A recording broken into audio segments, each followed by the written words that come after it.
Welcome back, ladies and gentlemen, and tonight we have a special game for you. It's Who Lost That Job? All right, our contestant tonight is Andy.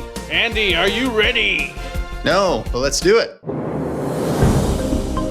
Which one of these actors was rejected for the role of Superman? Was it A, Henry Cavill, B, Nicholas Hoult, C, Sylvester Stallone, D, Nick Cage, or E, Will Smith?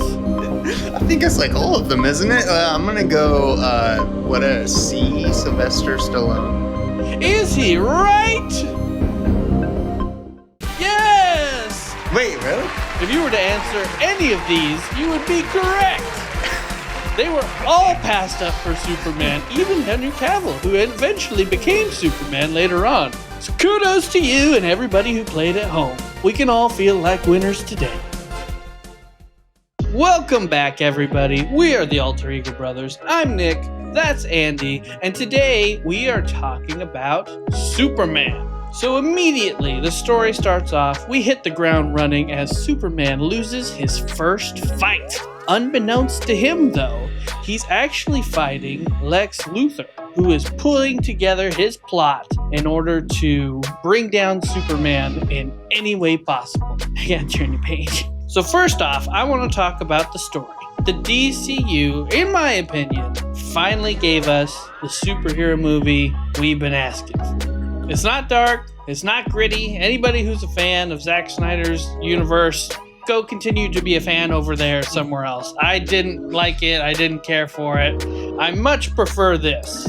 We didn't have to have 2-hour backstories of characters who are already technically like in universe. They were just there and showed up and helped, like with the Justice Gang. Everybody was just dropped in and the world felt lived in. The story itself, I think, was a breath of fresh air. It had a nice follow-through line. It didn't try to get too convoluted with side stories. It got to the point, it stuck to it, and I loved every second of it. What did you think, Andy? This was a fun movie to watch. I really enjoyed myself with it, and it's largely because they didn't take themselves too seriously. I thought that the actors took their roles very seriously. The directing had a clear vision, but the story was just light. It was uplifting. It was kind of a change in pace for Superman's character here. And overall, when you look at the Justice League, I kind of think like, wow, these are some cringe characters. Characters like I'm Mr. Terrific is a cringe name. But the way they approach it in this movie is just, they don't make it cringy. It's just kind of fun and they just kind of like brush by some of that stuff. And I really freaking loved Green Lantern. God, did I love that character. One main thing I want to hit on before we go any further, slight spoilery, so you can skip this part if you really feel the need to, but it's not going to spoil a whole lot for you. There was a major change with Superman's Krypton parents, and that was having their message to him be not only hopeful for one half, but also wanting him to kind of take over Earth and become its new ruler, which is a change for Superman's backstory. However, I believe that it was a good one. I think that it helped him see that being a Kryptonian is not everything that he is, and really helped ground the story back to he is human. He might not be from the planet, but he's as human as everybody else there. What did you think of this change? The Superman's personality and just kind of his approach to his background was humbling. I loved his parents, by the way. These are my favorite of the Superman parents. That's a lot coming from you since Kevin Costner was Henry Cavill. That's actually a huge, that's a lot. That's a big compliment. Maybe we'll get into the acting and the characters a little bit more, but Superman's morals were just so much more relatable and human. I loved that you could relate to him. I agree with that wholeheartedly, which is why I gave the story full marks, a 3 out of 3 in my scoring. Next up, you've already alluded to it, we're going to talk about the acting, the characters. Definitely a standout here. I think Mr. Terrific stole every scene that he was in. He was so cool. I think Green Lantern was also stealing a lot of the scenes he was in, being the funny kind of dim-witted dude who didn't really care what was going on. The chemistry between all of those Justice Gang characters was just really fun to see. It made you want to see more of them. But you really have to tip your hat to both David Corenswet and Nicholas Hoult for playing Superman and Lex Luthor. They did it right. I just want to give major props to those two in particular. I thought it was a new generation of heroes for everyone. Moving forward, it's gonna be something that I think Marvel needs to watch and take notes from. Which is why I also gave this full marks a 2 out of 2 in my scoring. I freaking loved the casting. Every actor who played their character, spot on. I particularly loved the relationship these characters had with each other, and a lot of that had to do with the casting choices as well. You saw Superman boyfriend-girlfriend situation. They have the most relatable, like, relationship type bickering going on. Like, those two, I would have thought those two were actually married in real life. They were just so well casted together. I wouldn't have changed a thing. And his parents, oh my gosh, they're just fun to listen to, and I would want to hang out with those people. Their language, their accent, their just like mannerisms, just kind of just being very true rural, like Midwest type folks that are just super humbling.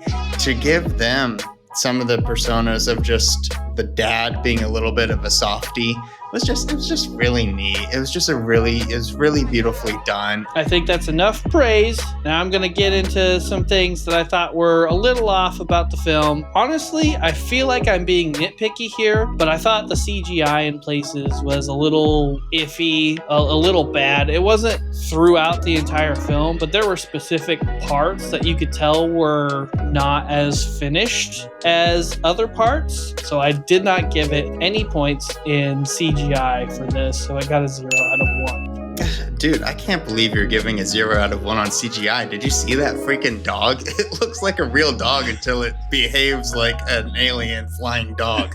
Like, what are you talking about? There were some slight parts where Superman's head was not on his body. Like, it was really? clear green screen. Okay. I assume all of these will be fixed by the time it comes out in physical media, but it was enough. It happened enough times that I was in my head like, oh, that was kind of iffy CGI, so I didn't feel like I would be honest in detracting a point from there. Maybe they spent too much time on the dog, and well worth it. All right, I'm glad you mentioned Crypto, because one of the things I was very worried about is that dog being very lame, but he wasn't. I agree with you. It worked out very well. Even the way the actors talk to the dog, you're talking to a CGI dog. You don't even see it. And they are talking to it like it's a real dog. Like, Crypto, no, like, leave it. You know, like things like that that are just very relatable. And it was, I loved it. All right, that brings us to our roundup and review. I'll go first as I am the host, and I gave this movie a 9 out of 10. The comic book nerd in me wants to be like 10 out of 10, 10 out of 10 across the board, 10 out of 10. But I did have to be like, okay, I have given a couple other 10 out of 10s, and it didn't quite reach that mark. I do recommend that you go watch this in the theater. It is stunning. It is so fun. Take your kids, take your family. You won't regret it. I give this movie an 8 out of 10. I actually felt like the story, along with the sound effects, was also kind of middle of the pack for me. Similar to what Marvel does with their multiverse stuff all the time. Like, I didn't necessarily care for that approach. And here I don't want to give too much away for spoilery, but they went into the sci-fi-ness that is classic sci-fi Hollywood stuff that I'm just simply tired of it, because it's just an excuse for whatever reason you want it to be. And I also just didn't feel like the story did anything too crazy different than you've seen in other Supermans in the past. I'm a little on the fence. I actually kind of lean towards not going to see this in theaters, just because I don't think that it's necessarily a story or a sound effect type of movie that like you need to go rush to the theaters for. You could watch this at home and be just as satisfied. However, if you're debating between this and Jurassic Park, maybe go see this. It's not even close. And we're going to crush those scores together, which brings us to an 8.5 out of 10 as a channel, and that'll put us in the 8th tier. Let us know what you thought of Superman Down and Below. Are you excited to see it? If you have seen it, what did you think about it? What did you think of the changes? Comment down below. But we thank you for liking and subscribing. Just remember, we're two regular dudes doing regular reviews.